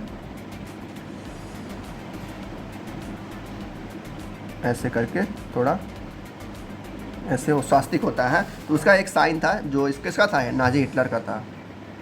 फिर बताया जा रहा है कि ये सब करते करते जो हिटलर था क्या बन गया था, उन लोगों का मसीहा बन गया था। लिखा है ना, हिटलर एज अ मसीहा, यानी कि उन लोगों का जो जर्मनी के लोग थे वो उनका मसीहा बन गया था, ठीक है, वो उनका सेवियर बन गया था। वो उन पे लोग, जो जर्मनी के लोग थे, मैक्सिमम लोग उस पर विश्वास करने लग रहे थे कि हाँ ये क्या करेगा, हमारे लिए अच्छा काम करेगा, क्योंकि वो जैसे बोलता था ना बहुत लोगों को पसंद आता था। जैसे मोदी जी बोलते हैं तो लोग बहुत ध्यान से सुनते हैं, तो वैसे नाजी भी जब बोलता था, यानी कि हिटलर जब बोलता था, स्पीकर देता था, स्पीच देता था, तो लोग बहुत ज़्यादा पसंद आता था, ठीक है।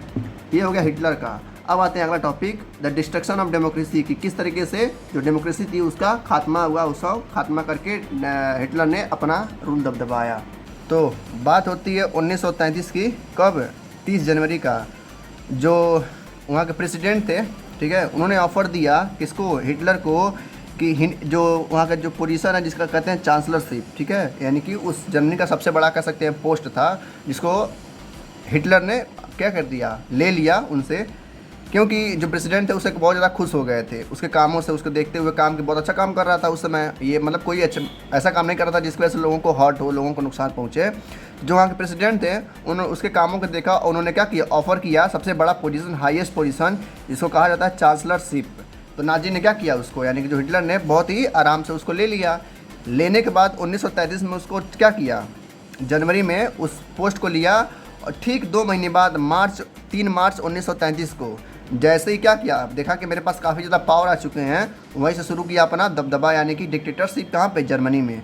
उसने तुरंत, यानी कि 2 महीने बाद ही क्या किया, एक एक्ट लाया जो वहाँ पे जर्मनी में लागू हुआ कि आज के बाद, यानी कि 3 मार्च 1933 के बाद नाजी पार्टी के अलावा कोई दूसरी पार्टी यहाँ पर नहीं रहेगी, ठीक है, सबको बैन किया जाता है। और जो भी डेमोक्रेटिक कंट्री है अभी इस समय, उसको भी बैन किया जाता है। पूरी तरह से अब क्या हो गई है, डिक्टेटरशिप हो गई है। तो यहाँ पे लिखा गया है, उसका एक एक्ट लाया गया 3 मार्च 1933 को, और उस एक्ट में ये बताया गया कि ये जो कंट्री है ना जर्मनी, वो क्या हो गया है, अब हो गया है डिक्टेटरशिप, डेमोक्रेटिक कंट्री ख़त्म हो गई है। इट गेव्स हिटलर ऑल पावर, यानी कि सारा जो पावर्स था हिटलर के पास चला गया था। और उसने ये भी कहा कि जितने भी पॉलिटिकल पार्टीज़ हैं, लिखा ना, all political parties are trade unions were banned हो गए थे नाजी पार्टी के अलावा, यानी कि नाजी पार्टी को छोड़कर जितनी भी पार्टियां थी, सारी पार्टियों को क्या कर दिया गया, बैन कर दिया गया। जैसे मान लेते हैं यहाँ पे इंडिया का एग्जांपल लेते हैं मोदी जी का, ठीक है, जो उनका पार्टी है वो कौन सा, बीजेपी का है। तो अगर वो क्या किए, अपना पावर का यूज़ करके वो क्या कर देंगे, जितने भी भारत में पार्टियाँ हैं, चाहे कांग्रेस की हो गई, चाहे केजरीवाल की हो गई, चाहे किसी की भी हो गई, उन्होंने क्या किया, मोदी जी ने सबकी पार्टी को बैन कर दिया और कह दिया कि आज से बस मैं राज करूंगा, क्योंकि कंट्री क्या हो गई है, अब डेमोक्रेटिक से अब डिक्टेटरशिप हो गई है। तो ऐसे ही किया किसने, हिटलर ने, अपने पावर का इस्तेमाल करके। ठीक है। और पूरे जर्मनी को क्या कर दिया, अपने आर्मी को कह दिया कि जो भी कोई कुछ बोल रहा है उसको उठा के जेल में बंद कर दो, ठीक है। तो वही कह रहा है कि पूरे जर्मनी को अपने अंडर में कंट्रोल कर दिया, पूरे इकोनॉमी को, पूरे मीडिया को, ठीक है, पूरे आर्मी को अपने अंडर में कन्वर्ट कर लिया। जैसे इसमें क्या कर रहे हैं, मोदी जी कर रहे हैं। पूरी जो मीडिया है भारत की किसके लिए बोलती है, मोदी जी के। उनके भारत में जितने भी मीडिया है, मीडिया यानी कि वही जो टीवी वगैरह पे दिखाते हैं, न्यूज़ वगैरह पे, कोई भी मीडिया मोदी के खिलाफ नहीं बोलती है, ठीक है। या कोई भी जो सुप्रीम कोर्ट है या हाई कोर्ट है वो मोदी जी के खिलाफ कोई भी कुछ नहीं बोलता है। तो ये भी एक तरह से देखा जाए तो डिक्टेटरशिप ही जा रहे हैं, ठीक है। सारी इकोनॉमी है इनके हिसाब से चलती है। तो ऐसे ही हो रहा है, किसके होता था 1933 में होता था, नाजी के साथ यानी कि हिटलर के साथ। सारा इकोनॉमी, सारा मीडिया, सारी आर्मी और सारा जुडिशियल सिस्टम यानी कोर्ट भी जितने थे, जुडिशियल यानी कोर्ट वगैरह होता है, high court, supreme court, district court, सब उसके अंडर में था, जैसे इस समय मोदी जी के अंडर में है, ठीक है। उसके बाद से शुरू हुआ क्या, डिक्टेटरशिप, और उसके बाद से शुरू हुआ उसका कारनामा हिटलर का। हिटलर के द्वारा स्पेशल क्या लगाए गए, कैमरे लगाए गए हैं, यानी कि सर्विलेंस लगाए गए हैं, सिक्योरिटी फोर्सेस क्या किया गया उस कंट्री में लगाया गया कि ताकि कोई भी इंसान क्या कर सके, आंदोलन ना कर सके। जो भी आंदोलन करता था उठा के जेल में बंद कर देते थे। तो वही कह रहा है कि स्पेशल सर्विलेंस लगाए गए, कैमरा लगाए गए, सिक्योरिटी फोर्स को क्या कर दिया गया, वहाँ पे लगाया गया, और पूरे सोसाइटी को ऑर्डर दिया गया कि कोई भी अगर कंट्रोल से बाहर जाता है तो उसको क्या कर दिया जाएगा, उठा के जेल में बंद कर दिया जाएगा, ठीक है, हिटलर द्वारा। फिर बताया जा रहा है कि जो नाजी था उसने क्या किया था, एक कंसंट्रेशन कैंप बनवाया था। कंसंट्रेशन कैंप क्या होता है, देखो यहाँ पर अच्छे से दिया गया है। ये कंसंट्रेशन कैंप ऐसा कैंप होता है जहाँ पे लोगों को, जैसे जो लोग होते हैं जो आंदोलन वगैरह करते हैं, ठीक है, तो जो भी लोग जर्मनी में हिटलर के खिलाफ जाते थे उसका करता था, उसको उस इंसान को उठा के कंसंट्रेशन कैंप में डाल देता था। अब कंसंट्रेशन कैंप में होता क्या है, एक ऐसा कैंप होता है जहाँ लोगों को उठा के आइसोलेट कर दिया जाता है, यानी कि बंद कर दिया जाता है। एक जेल की तरह होता है लेकिन जेल नहीं होता है, ठीक है। वहाँ पे एक कैंप तक होता है जहाँ पे कई सारे लोग होते हैं, तो उनको मतलब बस बंद किया जाता है, उनको कुछ टॉर्चर नहीं किया जाता है, ठीक है। तो ऐसे ही जो लोग उसके खिलाफ जाते थे उठा के कंसंट्रेशन कैंप में डाल देता था और वहाँ पे उनको बंद कर दिया जाता था बिना किसी लॉ के। लॉ क्या, उस सारा लॉ उसके अंडर में आता था, पूरे जर्मनी को उसने कंट्रोल कर लिया था, ठीक है। जो भी लोग उसके खिलाफ जाते थे उठा के उनको कहाँ डाल देता था, कंसंट्रेशन कैंप में डाल देता था। उसके बाद टॉपिक आता है रिकंस्ट्रक्शन, मतलब जब पूरी जो जर्मनी थी वो क्या थी, लॉस में थी। जब हिटलर आया, जब अपने अंडर में सारा चीज़ ले लिया, आप देखो कैसे पूरे जर्मनी को कंट्रोल करके पूरी जर्मनी को चेंज कर देता है, ठीक है। सबसे पहले उसने क्या किया, पूरे हिटलर ने क्या किया, असाइन किया, रिस्पॉन्सिबिलिटी लिया कि पूरे जर्मनी को क्या करेगा, वो इस दलदल से निकालेगा। दलदल यानी कि जो लोन वगैरह था जर्मनी पर थोपा गया था अलग अलग कंट्री के द्वारा, पहले उसको हटाएगा। तो उसने क्या किया, उसने कहा कि कंट्री में जितने भी फैक्ट्रीज़ हैं, ठीक है, उन सबको दोबारा चालू करो, और जितने भी लोग अनएम्प्लॉयमेंट है यानी कि जितने भी लोग बेरोजगार हैं उनको सबको काम दो तुरंत, ठीक है। वही लिखा है, देखो, economic recovery to the economist Hjalmar में संचेत हु एम्ड, इसको मतलब एक तरह से इसका एक कह सकते हैं आर्मी था, सेक्रेटरी था, जिसने एम किया कि फुल क्या होगा, प्रोडक्शन होगा एंड फुल एम्प्लॉयमेंट मिलेगा लोगों को, और जो फंड वगैरह क्या किया जाए, जो यहाँ के लोग हैं उनसे हल्का हल्का पैसा लो, यानी कि थोड़ा थोड़ा, और सबको क्या दो, काम दो किसी भी तरीके से, ठीक है। और फिर बाद में उसने क्या किया, एक फेमस जर्मन सुपर हाईवे बनवाया, ठीक है, लोगों के कार के लिए। वहाँ पे कार लाया गया, कार यानी कि 4 व्हीलर गाड़ी लाया गया, जिसका सबसे पहला गाड़ी नाम था वोल्क्सवैगन, ठीक है। ये बहुत बड़ी कंपनी आजकल बन गई है। जब आप इंटरनेट पे डालेंगे वोल्क्सवैगन की गाड़ियाँ, देखेंगे बहुत महंगी महंगी गाड़ी आती है, तो वोल्क्सवैगन वहीं से आती है, ठीक है। इसका ऐसे नाम लिखा रहता है, ऐसे लिखा रहता है वी, फिर ऐसे W बनाया गया रहता है, ठीक है। इसी को बोलते हैं वोल्क्सवैगन, ऐसे रहता है वी फिर ऐसे करके वोल्क्सवैगन, ठीक है। तो ये हिटलर के द्वारा ही लाया गया था ये वोल्क्सवैगन, ठीक है। तो इसको याद रखिएगा, ये 1 वर्ड में पूछ सकता है। फिर क्या बताया जा रहा है कि जहाँ जहाँ पर वो हारा था, जब वो मतलब बहुत बड़ा नेता नहीं था तो गया था क्या करने, कब्जा करने ना, तो वहाँ पे जहाँ जहाँ हारा था फिर से गया, अपने आर्मी को लेके गया, और जहाँ जहाँ हारा था उसने दोबारा वो क्या कर लिया, अपने कंट्रोल में कर लिया। जैसे यहाँ बताया जा रहा है कि 1933 में ही क्या किया, वहाँ पे वो कहाँ गया, एक कंट्री है, कंट्री क्या है, छोटा सा राज्य है जिसका नाम है रीनेलैंड, वहाँ पर वो गया और 1936 में क्या कर लिया, ऑस्ट्रेलिया को, जर्मनी को एक कर दिया। एक करने का मतलब कंट्रोल कर लिया, अपने अंडर में ला दिया। फिर कह रहा 1938 में यानी कि 1938 में उसका एक बहुत ज़्यादा फेमस उसका एक स्लोगन स्लोगन मतलब होता है एक तरह से, नहीं होता है जय जय जय महाराष्ट्र, जय हिंद जय महाराष्ट्र, वैसे उसका भी होता था, जिसका नाम था 1 पीपल 1 एम्पायर 1 लीडर, यानी कि एक इंसान एक एम्पायर हो और एक क्या हो, उस पर राज करने के लिए एक नेता हो या एक कह सकते हैं प्राइम मिनिस्टर हो, ठीक है। तो उसका ये बहुत ज़्यादा फेमस हुआ, one people one empire one leader, ठीक है। Then he went to the rest German, यानी कि जो भी जर्मनी बच गया था उस जर्मन को भी क्या करे उसने अपने अंडर में ला दिया, और देखते ही देखते पूरे कंट्री पे क्या किया, अपना दबदबा बना लिया और पूरे कंट्री को कंट्रोल करने लगा अपने हिसाब से। कौन? हिटलर। हम देख सकते हैं कि 1932 के बाद से लेके 1938 तक, यानी कि इन्हीं 6 सालों में वो क्या कर दिया, वो बहुत बड़ा पावरफुल बन गया था बस 6 सालों के अंदर।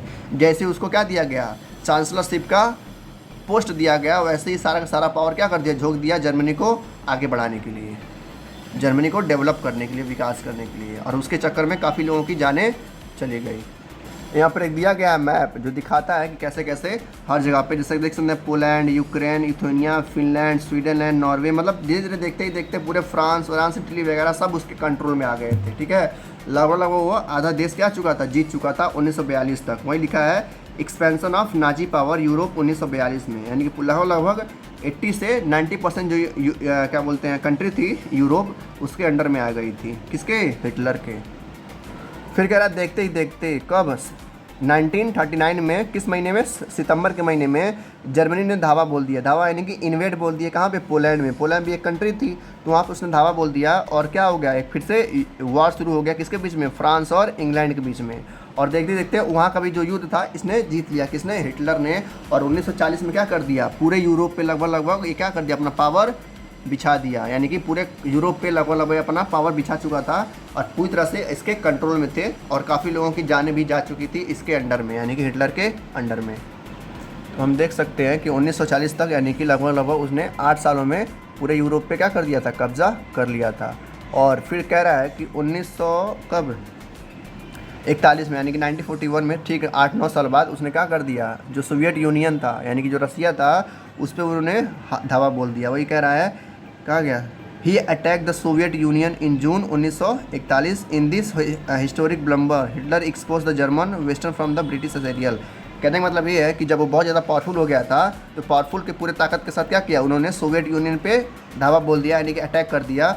और देखते ही देखते बाद में अमेरिका ने भी क्या कर दिया, उसमें अपना एंट्री ले लिया। भाई देखो, जो सोवियत यूनियन था वो अमेरिका से क्या था, थोड़ा सा संबंधित था, जिसकी वजह से अमेरिका को भी नुकसान पहुंच रहा था, और उसका भी क्या हो रहा था, जो भी धन वगैरह था, क्राइसिस, इकोनॉमिक दिक्कतें थी, वो भी बढ़ रही थी।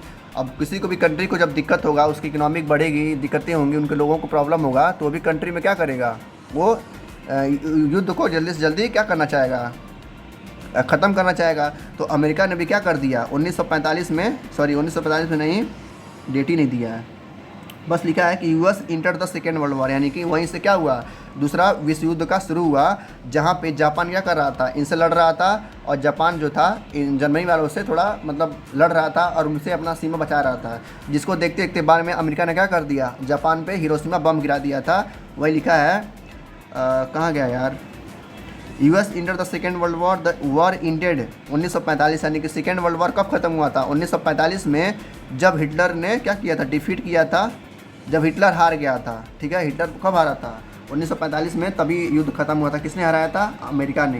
क्या करके, हिरोशिमा पे, जो जापान था, जापान में एक थोड़ा सा एरिया है जिसका नाम है हिरोशिमा, ठीक है, हिरोशिमा पे एटम बम गिरा दिया था अमेरिका ने, जिसकी वजह से हिटलर ने क्या कर दिया था, हार मार गया था, और वह तभी वहाँ से उसका कहानी ख़त्म हो गया हिटलर का। यानी कि देखा जाए, जब हिटलर 1940 तक उसका पूरा क्या था, राज था, यानी कि 1940 तक उसने भरपूर मात्रा में राज किया और अपनी कंट्री को काफ़ी ज़्यादा आगे ले गया, ठीक है, जिसकी वजह से लाखों लोगों की जानें भी गई।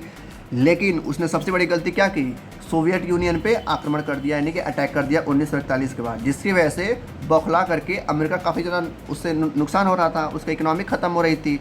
तो उसने भी क्या कर दिया, अमेरिका ने भी एंट्री में, यानी कि एंट्री कर दिया किसमें, सेकेंड वर्ल्ड वॉर में, जिसकी वजह से जापान जब उसके साथ था हिटलर के, तो अमेरिका ने क्या किया, जापान पे हिरोशिमा बम गिरा दिया, जिसकी वजह से लाखों लोगों की जान गई और हिटलर भी वहाँ पे हारा गया। ठीक है, तब जाके 1945 में ये विश्व युद्ध खत्म हुआ था। ठीक है, तो हमने अभी क्या कह जाना, 1932 से लेके 1940 तक हिटलर ने अपना पूरा साम्राज्य खड़ा किया, और एक ही गलती कर दिया, क्या, 1941 में उसने सोवियत यूनियन पे आक्रमण कर दिया, जो कि नहीं करना चाहिए था। जब आक्रमण किया तो 1945 में 3 साल युद्ध चला, जिसकी वजह से लास्ट में अमेरिका ने बम गिराया, और बम गिराते ही काफ़ी लोगों की जाने गई और विश्व युद्ध खत्म हुआ। अब देखो, कह रहा है कि हमने स्टार्टिंग में पढ़ा था कि क्या बोला था, हेलमुथ के पिताजी ने अपने आप को गोली मारा था, ठीक है, मारा था ना स्टार्टिंग में, वो क्यों हुआ था अब हम जानेंगे इसका आंसर। वो इसीलिए गोली मारा था अपने आप को क्योंकि हिटलर तो ख़त्म हो गया था, अब उसको सपोर्ट करने वाला कोई था नहीं, तो उसको डर था कहीं जो अमेरिका वाले हैं, जो उनकी आर्मी है, कहीं आके हमको मार ना दे, ठीक है। अब भाई उनके पकड़ोगे तो, क्योंकि ये सपोर्ट करता था हिटलर को, तो इसकी फैमिली को भी खतरा था, इसीलिए ये टॉर्चर से बचने के लिए, यानी कि जेल में जाने से बचने के लिए खुद को गोली मार दिया। किसने? उसके हेलमुथ के पिता ने। नेक्स्ट टॉपिक आता है हमारा द नाजी वर्ल्ड वाइड, यानी कि पूरी दुनिया पे देखा जाए कि नाजी पे क्या असर पड़ा, उसको देखते हैं। देखो यहाँ पर एक मतलब एक तरह से एक स्टोरी दिया गया है कि जो जितना ज़्यादा ताकतवर होगा, ठीक है, वो उतना समय तक क्या कर पाएगा, सर्वाइव कर पाएगा। जो जितना ज़्यादा कमज़ोर होगा, ठीक है, वो उतना जल्दी मारा जाएगा, ठीक है। तो यहाँ पे 2 साइंटिस्टों का नाम दिया गया है।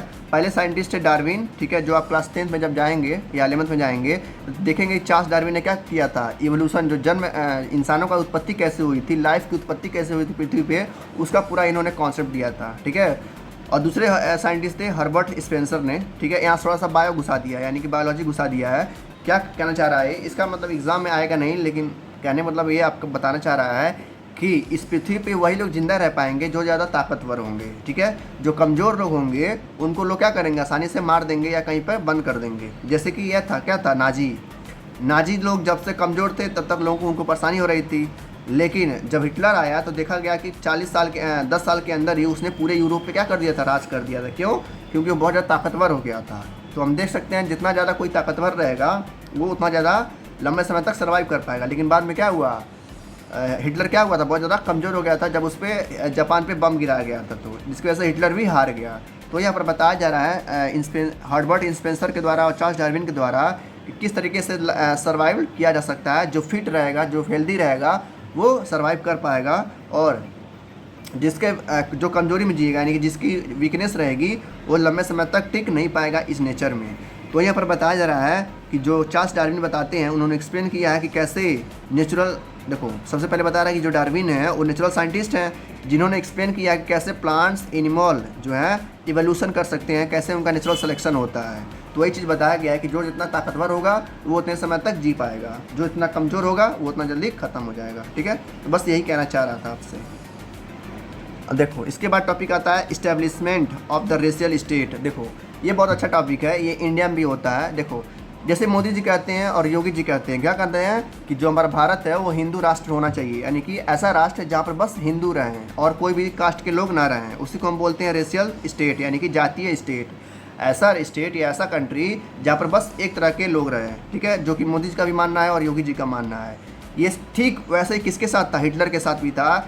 हिटलर चाहता था कि जो पूरा जर्मनी है वहाँ पर बस क्या लोग रहें, नाजी के पीपल रहें, ना कि कोई जीविस रहे, ना किसी और को कास्ट के लोग रहें। जिसके वजह से नाजी ने क्या किया था, यानी हिटलर ने क्या किया था, बाकी जो धर्म के लोग थे, बाकी जो कास्ट के लोग थे, उनको सरेआम मरवा दिया था। जो अभी हमने देखा पिछले में 60 लाख लोग ज्यूस के, 6 लाख लोग क्या बोलते हैं जिप्सिस के, अलग अलग तरह के लोग बेचारे मारे गए थे। तो यहाँ पर बताया जा रहा है जब हिटलर पावर में आया, यानी उसको जब पावर मिला, तो नाजी ने क्या किया, जल्दी से इम्प्लीमेंट किया अपने सपने को कि क्या किया, क्रिएट किया एक रेशियल कम्युनिटी, एक ऐसा जातीय कम्युनिटी, एक ऐसा ग्रुप जहाँ पर प्योर जर्मन रहेंगे, ठीक है, जहाँ पर बस जर्मन्स रहेंगे और कोई भी वहाँ पर अनडिजायरेबल यानी कि बेफालतू के लोग नहीं रहेंगे। तो वही चीज़ इंडिया में भी हो रहा है। अब धीरे धीरे के लोग क्या कर रहे हैं कि वो पूरे भारत को हिंदू राष्ट्र बना रहे हैं, जहाँ पर बस हिंदू रहेंगे और कोई लोग नहीं रहेगा। तो देखा जाए तो ये दोनों लोग कैसे कर रहे हैं, नाजी का यानी कि जो हिटलर का कॉपी कर रहे हैं। बस ये लोग क्या कर रहे हैं, लोगों को मार नहीं रहे हैं, बस मेंटली और क्या कर रहे हैं, बता रहे हैं कि हम लोग हिंदू राष्ट्र बना रहे हैं, ठीक है। उनके और इनके में बस यही डिफरेंस है कि वो लोगों को मारता था, ठीक है, या जेल में बंद कर देता था, लेकिन यहाँ पे ऐसा नहीं होता है। यहाँ पर बस ऐसे मतलब ओरली बताया जाता है कि हम क्या कर रहे हैं, हिंदू राष्ट्र बनाना चाह रहे हैं। तो ये डिफरेंस है दोनों में। ऐसा मत करिएगा कि मोदी जी को भी हिटलर बना दीजिएगा। तो यहाँ पर बताया भी गया है कि जो नाजीज थे यानी कि जो हिटलर था वो बस यही चाहते थे, वांटेड ओनली अ सोसाइटी, यानी कि एक ऐसा समाज जहाँ पर pure and healthy Nordic Aryans रहें, यानी कि ऐसे ग्रुप के लोग जो बस जर्मनी के लोग हों, जो बेसिकली जर्मनी के लोग हैं, वही लोग वहाँ पे रहें। तो वही चीज़ भारत में भी कह रहे हैं लोग कि भारत में वही लोग रख सकते हैं बस जो लोग हिंदू हैं, ठीक है, क्योंकि ये क्या है, हिंदुस्तान है, हिंदू का राज्य है। तो इसीलिए वहाँ भी जो नाजी था उस समय में, आज से लगभग 50 साल पहले, हिटलर भी यही चाहता था कि यहाँ जर्मनी में वही लोग रहें जो ओरली जर्मनी के हैं और क्या है, वो नाजी हैं, ठीक है। तो वही लोग यहाँ पर रह सकते हैं, बाकी लोगों को क्या करता था, मरवा देता था। फिर बताया जा रहा है कि जर्मनी में बस जीव से ऐसे नहीं थे जो क्या थे, अनडिजरेबल थे, किसके लिए, हिटलर के लिए। यानी कि जो जीव कास्ट के लोग थे बस हिटलर इन्हीं से क्या करता था, नफरत नहीं करता था। कुछ लोग और कास्ट के भी लोग थे जिसको हिटलर क्या करता था, उनको मतलब मरवाता था। जैसे जीव्स के लोग थे, अभी हमने देखा कि 60 लाख लोगों को मरवा दिया था, ठीक है। तो वैसे ही कई सारे लोग थे जिप्सीज, ठीक है। ये जिप्सीज भी एक तरह का लोग होते हैं, एक तरह का कास्ट होता है, जो लोग क्या होते हैं इधर से उधर बेचारे घूमते रहते हैं, थोड़ा गरीब होते हैं, ठीक है।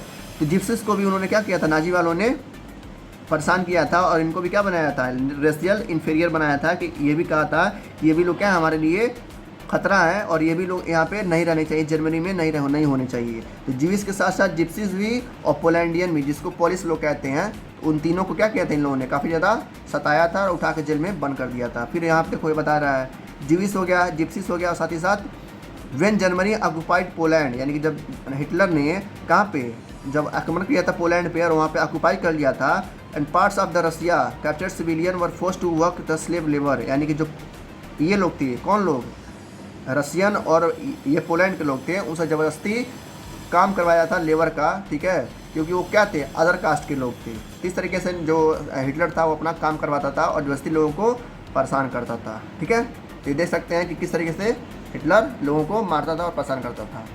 इसके बाद टॉपिक आता है Nazi, youth in the Nazi. देखो ये काफ़ी अच्छा मानना था उसका, किसका, नाजी हिटलर का, जो कि सही भी है। उसका मानना यह था कि जितने भी यूथ हैं, यानी कि जितने भी जवान लोग हैं जो 18 साल के ऊपर हैं, जो 16-17 साल के हैं, जो 20 साल के लोग, 25 साल के लोग हैं, वो लोग देश को अच्छे से क्या कर सकते हैं, चला सकते हैं, जो कि सही बात भी है। बूढ़े लोग बूढ़े हो जाते हैं, उनको रेस्ट करना चाहिए, ठीक है, ठीक है। तो वही कह रहा है कि Hitler was fanatically interested in the youth of the country, यानी कि जर्मनी के जितने भी यूथ थे, यूथ यानी कि जवान लोग थे, बच्चे वगैरह थे, वो उसमें काफ़ी ज़्यादा इंटरेस्टेड था। वो लोगों को, बच्चों लोगों को प्रोत्साहित करता था कि आप आइए हमारे आर्मी में शामिल होइए और आप इस देश को क्या करिए, चलाने में हमारी सहायता करिए, ताकि हम लोग क्या कर सकें, इस देश को विकास कर सकें। वही ये भी कहते हैं, मोदी जी भी कहते हैं कि जितना भी यूथ है वो क्या करना चाहिए, इस कंट्री को आगे बढ़ाने में काम करते हैं, क्योंकि उनके पास भरपूर मात्रा में जोश होता है, एनर्जी होती है और ताकत होता है, जो कि बूढ़े लोगों के पास नहीं होता है।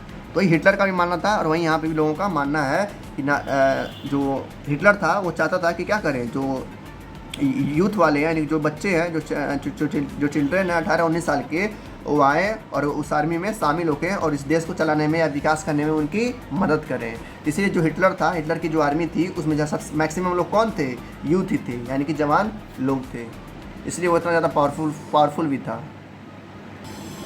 फिर बताया जा रहा है कि जब जर्मनी में जब इसका राज था, यानी किसका, हिटलर का राज था, तो ज्यूइश लोग और जर्मन लोग एक साथ नहीं बैठते थे। जैसे यहाँ पे होता है ना कि पहले के आज से लगभग 100 साल पहले भारत में जो गरीब लोग थे, यानी कि जो थोड़ा एससी कास्ट के आते हैं, वो लोग और ब्राह्मण के लोग एक साथ क्या करते थे, बैठते नहीं थे, एक साथ खाते पीते नहीं थे और एक साथ घूमते नहीं थे। ठीक उसी तरह से जर्मनी में भी जर्मन्स के लोग और जीव्स के लोग एक साथ नहीं बैठते थे, ना ही एक साथ खाते पीते थे। यहाँ तक कि जैसे इंडिया में पहले स्कूलों से उनको क्या रहता था, बाहर फेंक दिया जाता था। जैसे भीमराव अम्बेडकर को आप जानते ही हैं, एससी वगैरह थे, यानी कि लोअर कास्ट के लोग थे। जब वो पढ़ने जाते थे स्कूलों में तो उनके बच्चे काफ़ी ज़्यादा परेशान करते थे भीमराव अम्बेडकर जी को, ठीक है, तो उनको काफ़ी ज़्यादा परेशान करते थे, उनको बाहर निकाल देते थे। ठीक इसी तरह से कहाँ पे, जर्मनी में भी जो जीविस लोग थे उनके बच्चों के साथ काफ़ी ज़्यादा बुरा व्यवहार किया जाता था। यहाँ तक कि उनको जो हैंडीकैप बच्चे थे, यानी कि जिनको दिखाई नहीं देता था, जिनको सुनाई नहीं देता था, जिनको पैर नहीं थे, जिनके हाथ नहीं थे, ठीक है, इस तरीके से जो हैंडीकैप होते हैं, उनके साथ भी स्कूलों से क्या किया जाता था, उनको बाहर फेंक दिया जाता था, क्योंकि वो क्या थे, जीविस या जिप्सीज थे। तो ये तो काफ़ी ज़्यादा मतलब बुरा करता था हिटलर, जो कि दूसरे कास्ट के साथ करता था। तो ऐसा नहीं करना चाहिए था उसको, लेकिन वो करता था और उसको खुशी मिलती थी हिटलर को, क्योंकि वो क्या चाहता था कि वो यही चाहता था कि पूरे कंट्री में बस क्या रहे, नाजी वगैरह लोग रहे और जर्मनी के लोग रहे, बाकी जो लोग हैं वो उनको पसंद नहीं करता था। इसलिए वो क्या करता था, उनको उठा के जेल में बंद कर देता था या उनको मार देता था। कौन, हिटलर। जो वहाँ के बच्चे थे जर्मनी के, ठीक है, जो नाजी के बच्चे थे, उनको ये सिखाया जाता था कि जो देखो तुम इसीलिए स्कूल में आते हो तो क्या, तो ताकि तुम अच्छे जर्मन इंसान बन सके, ताकि तुम, जैसे नहीं होता है हिंदू में, जैसे इंडिया में होता है, बच्चों को ये सिखाया जाता है कि तुम्हें क्या बनना है, असली इंडियन बनना है, भारत की सेवा करनी है, आर्मी ग्रुप में जाना है और भारत का नाम रोशन करना है, ठीक है। तो ऐसे ही जर्मनी में भी जो बच्चे थे छोटे छोटे, उनको ये सिखाया जाता था कि देखो जो हिटलर है उसकी क्या करना है, पूजा करना है। तो वही देखो बताया गया, मैं अपनी मर्जी से नहीं कुछ कह रहा हूँ, लिखा है children were taught to be loyal and submissive hate Jewish, यानी कि उनको सिखाया जाता था कि आपको लॉयल रहना है और अपने धर्म का पालन करना है। और किससे नफरत करना है? जीविस से। Hate Jewish and worship Hitler, और जो हिटलर है उसकी पूजा करना है। क्यों? क्योंकि क्या कर रहा है वो? हमारे देश को आगे बढ़ा रहा है। ठीक है, इस तरीके से बच्चों को सिखाया जाता था, जो कि काफ़ी ज़्यादा गलत था।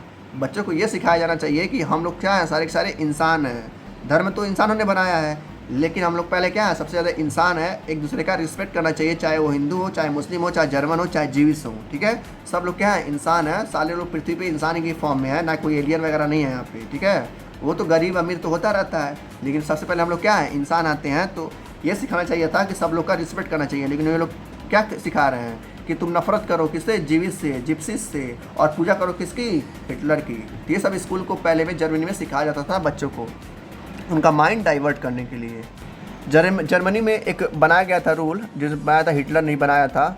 उसने कहा था कि 14 साल के बाद, यानी कि जो बच्चे 14 साल के हो जाते हैं, वो क्या करना पड़ेगा उनको? नाजी यूथ ऑर्गेनाइजेशन में उनको ज्वाइन होना पड़ेगा। ये वहाँ रूल था कि नाजी ने कहा था कि जो भी बच्चे 14 साल के हो जाते हैं, 14 साल के पार कर जाते हैं, उनको, नाजी का एक ऑर्गेनाइजेशन था, ठीक है, जो हिटलर ने बनाया था, एक ग्रुप बनाया था, उस ग्रुप में इनको शामिल होना था, जहाँ पे क्या बच्चों को सिखाया जाता था लड़ने के लिए, और उनको आर्मी में आने के लिए उत्साह किया जाता था, जो हिटलर ने बनाया था यूथ के लिए, यानी कि जवान लोगों के लिए। ठीक है, इस तरीके से देख सकते हैं बच्चों के साथ क्या किया जाता था, माइंड डाइवर्ट करके उनको आर्मी में लाया जाता था, ताकि नाजी की जो आर्मी है वो स्ट्रांग हो सके। ठीक है,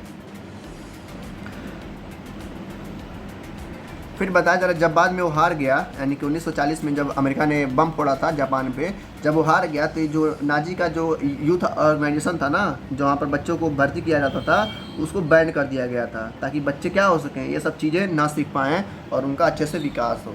ठीक है, जो कि अच्छा भी था, बैन करना ज़रूरी था। उसके बाद टॉपिक आता है the Nazi cult of motherhood, यानी कि जो नाजी का एक सिस्टम बनाया गया था माँ को लेकर। देखो, बच्चों को यह सिखाया जाता था कि जो औरतें होती हैं वो मर्दों से थोड़ा अलग होती हैं, उनका काम है बस क्या करना, एक प्योरिटी रखना, ताकि वो बच्चे को पैदा कर सकें। ठीक है, और जो लड़के थे उनको यह सिखाया जाता था कि आप क्या बनना है, आपको स्ट्रांग बनना है, और लड़कियों के मामले में यानी कि गर्लफ्रेंड बॉयफ्रेंड नहीं खेलना है, आपको क्या बनना है, एग्रेसिव बनना है, आपके अंदर जोश आना चाहिए, और आपको मैस्कुलिन बनना है, आपको देश के लिए लड़ना है।